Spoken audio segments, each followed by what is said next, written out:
episode of The Franchise. I'm Charean Williams, and this is Rick Goslin. And Rick, today we're going to talk about changes in the NFC East and changes with the Dallas Cowboys and where we think everything stands after the offseason. And the Eagles won the NFC East, I think, by 4 games last season. They look better on paper, don't they, than they did last season? Yeah, and they shouldn't, because the NFL is set up to deliver parity. Everybody's supposed to be, if the good teams don't stay good, the bad teams don't stay bad.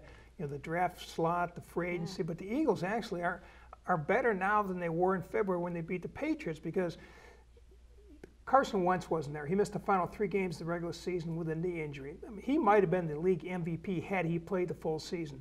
Jason Peters, the starting left tackle, Pro Bowl left tackle, he missed 13 games last year. He wasn't there last year.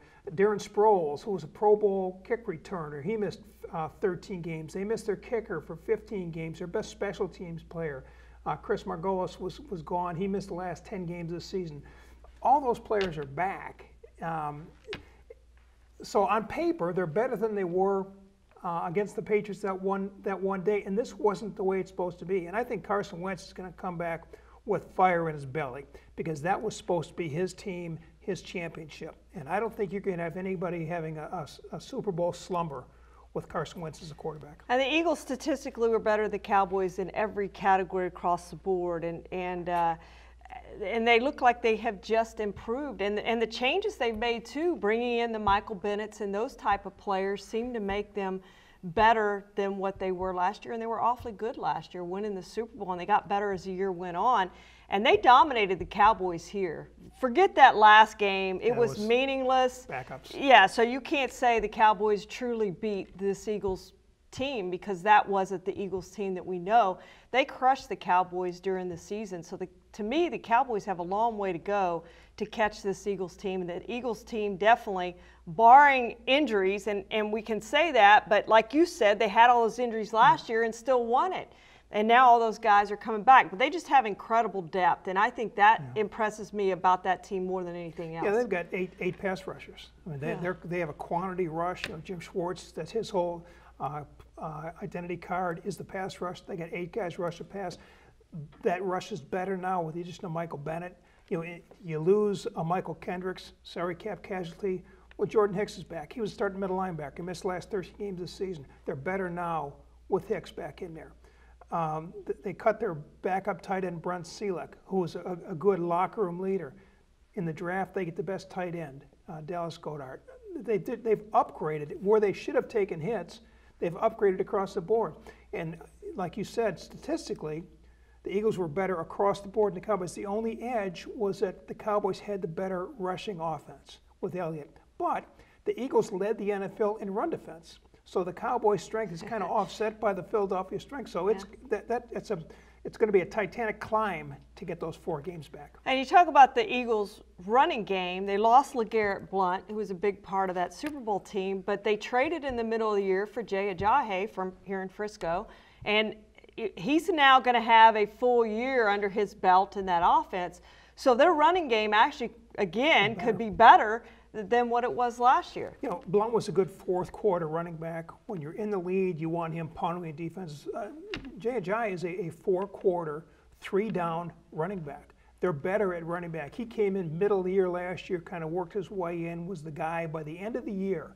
But now he comes in as the guy. He's going to be a 25 carry back. He's going to make Carson Wentz a better quarterback. And the Eagles have a better passing game because of Ajayi. This is across the board. This is a better team than the team we saw in the Super Bowl in February. 2 other teams in the division also made changes and are probably going to look a little bit different. I like what the Giants did. I worry about Eli Manning as the quarterback. I think he's on the downhill of his career. But getting Barkley in there is great for that football team. I think they're going to be able to run the football. They've got a ton of weapons, maybe more weapons than any team in the division. And then you look at what Washington did. Now getting the quarterback in there who's very consistent in Alex Smith, I think that offense is going to look better in Washington too. So these are 2 improved teams, I think, on paper. Yeah, keep your eye on Washington because Alex Smith is a low turnover guy, and that's the one complaint about Kirk Cousins. There were turnovers. Yeah. You're going to have more legs, mobile plays for the quarterback. You're going to have fewer turnovers. They've added Darian Geis, a running back. You look at this division now, this is a passing league, but the Cowboys have Elliott, the Giants drafted Barkley, the Eagles have Ajayi, and now the Redskins have guys. I think you're going to see a return in a way to the running game in the NFC East that we haven't seen in maybe a decade. When we come back, we're going to head out to the Star for our interview of the week.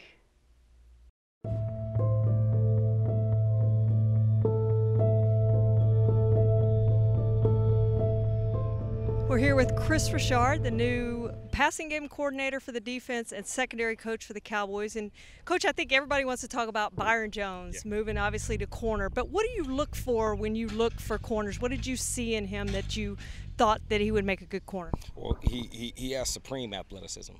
And then aside from his height and his length, I think that's the other thing that really stood out about him. You're looking at a fantastic athlete and an awesome competitor.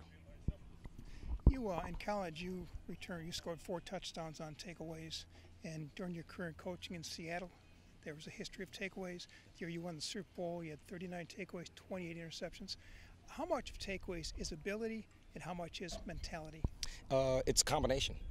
The mentality is doing right and doing right longer.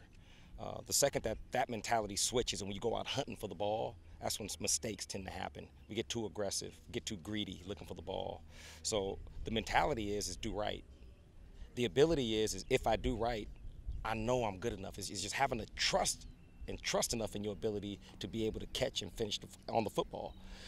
So your job is to instill trust? Yes. These guys? That's it. How's it going? I think it's going well. But that's it. It's about playing assignment sound football, being what we're supposed to be, and it's just amazing how many times the ball comes to you when you're doing right and in the right spot. And how quickly did that tick with the Seattle defenders? Yeah, it just became the proof in the pudding. So each and every single time that we had the opportunity to kind of highlight it, then of course, we were all able to see it, and then it became our reality. I know you guys had some free safeties at your life, both in free agency and the draft, but it didn't come to fruition. How do you see that position right now? Xavier Woods, I guess, is the guy back there right now, but how do you see that position playing out for you guys? Yeah, Xavier's doing a wonderful job thus far. Again, he's smart. Again, he's another guy who's athletic. He understands where to be, and he's got really good speed. So he doesn't make very many mistakes, and if he does make a mistake, he comes back and he fixes it. Again, he's got an awesome nature about him. He's extremely aware, which is really cool to just kind of watch and help grow. You love guys that are just naturally aware, who love to self-correct. You've got a bunch of guys who are versatile, can play safety or corner, and when they drafted Chido Awuzie, the idea was to play him at safety, but you still have him at corner. Do you like him as a corner right now? Yeah, he's certainly a profile fit. Again, he's another guy with really good size. He's got great quickness. He's very instinctive, and he's got great strength. So, like I said, we'll continuously work on our technique. And we're certainly looking forward to him taking the next step as the future comes. When you got into coaching, when did you embrace the size, physicality assets of a defender? All the way from the beginning. It's just kind of what we've known. It's kind of how we've been trained, essentially all the way throughout my life. Is bigger, longer guys, be aggressive at the line of scrimmage, and just challenge people consistently. Rod Marinelli said that he sees you as a head coaching candidate in the future. Is that something that you aspire to? Certainly.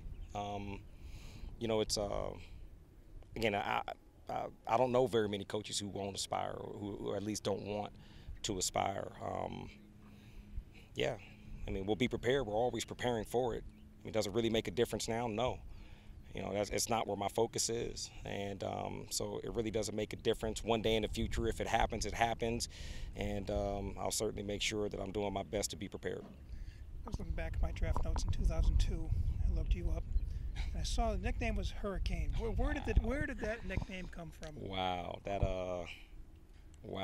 that's memory jogging right there. But it actually came from my best friend, Alfred Howard. He kind of just gave me the nickname one day because I just kind of just like fast and love to hit and really love to be destructive out there on the field. So he kind of just gave me the nickname. Like to get a couple of Hurricanes on the field this year, huh? Yeah, we'll certainly love to see. Yeah. Kris Richard, thanks for joining us. Thank you, guys. Wow, that's Welcome back to the franchise. Rick, the Cowboys made changes in the offseason too. Let's talk about the offensive changes first. The two biggest changes probably were obviously getting rid of Des Bryant, and then Jason Witten decided to retire. But now they brought in Tavon Austin and they drafted Connor Williams. Connor Williams looks like he's going to improve that offensive line, moving from left tackle, which he played at the University of Texas, to left guard. And then you also have the addition of Tavon Austin, who they traded for, who is going to be called the webback. I admit I had never heard of webback before. But Lance Dunbar had that position, and Lance Dunbar had two problems with it. A, he couldn't hold on to the football, and B, he couldn't stay on the football field because he was always injured. So Tavon Austin has a chance to be better at that position. But how do you see these two changes specifically helping, or what is it going to do to this offense? Well, it's actually three, because now you've got Elliott back for the full season. I mean, he was gone for that stretch, and that really hurt the Cowboys.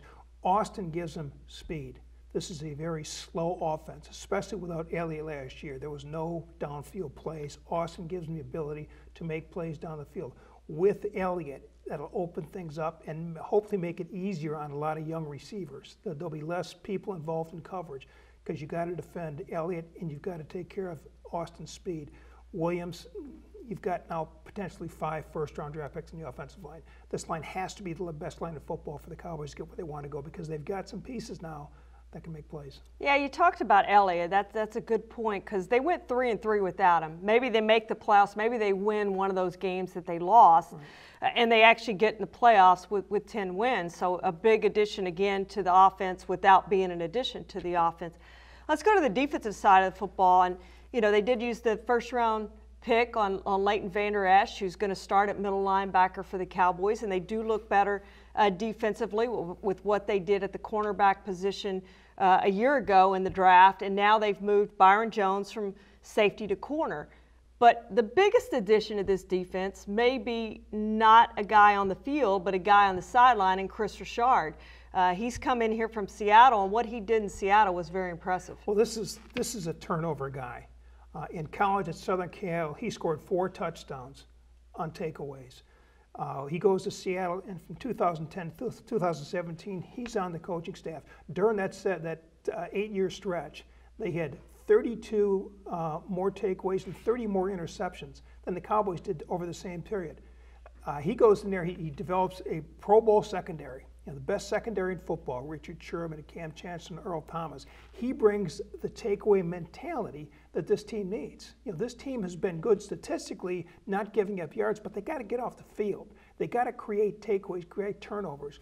And Richard comes in, and having seen Richard Sherman lead the NFL in interceptions, he's going to bring the mentality that this team desperately needs to get the football, get the ball back to the offense. Because the more the Cowboys' offense is on the field, and the less the defense is on the field, the better the Cowboys have a chance of making the playoffs. I thought Seattle was crazy when they got rid of this guy. He was one of the best defensive coordinators in football, and has come here as the passing game coordinator on defense, and is going to help Rod Marinelli. And Rod Marinelli is fired up about this guy. He says he's going to be the next great head coach in this league, and very well could be, and he could be a head coach next year. I don't think they're going to have him for long, but I do think he's going to help this defense, and I think he's going to improve them, especially at the corner position too. Like you said, I think you're going to see more takeaways from this defense, which is what the Tampa 2 defense is built on, is getting the sacks and getting the takeaways. And if you don't do that, Tampa 2 defense is not very good. His strength, I think, is more so as a secondary coach than it is a coordinator. They kind of struggled the last couple of years with injuries and statistically. But